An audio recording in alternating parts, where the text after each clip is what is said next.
Hello বন্ধুরা, আমি আবার চলে আসলাম তোমার সাথে নতুন একটা রান্না শেয়ার করব বলে।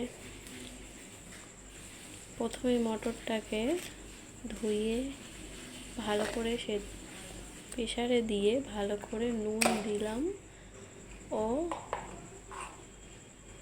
হলুদ দিলাম। হলুদ দেওয়ার পরে ঢাকা দিয়ে দিলাম, টমেটো দিলাম, লঙ্কা দিলাম। তারপরে প্রেসারে বসিয়ে দিয়েছি সিটি হওয়ার জন্য। সিটি তো হয়ে গেছে।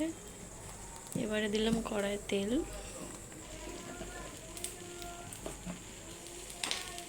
তেজপাতা, জিরে, শুকনো লঙ্কা,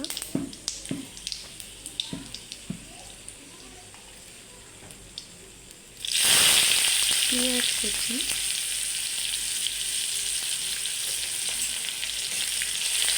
একটু নাড়লাম, একটু হালকা লাল লাল ভাজা হবে।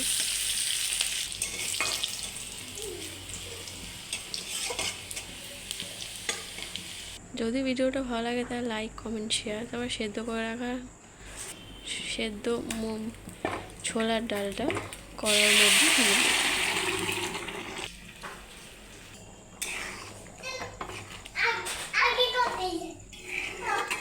তারপর একটু নাড়লাম,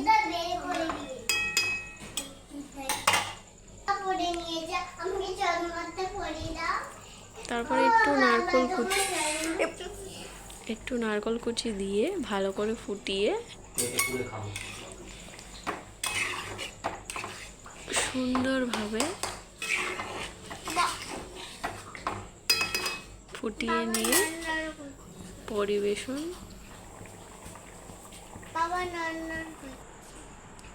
পরিবেশন করলাম।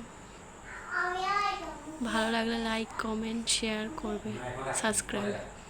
চলো, টাটা।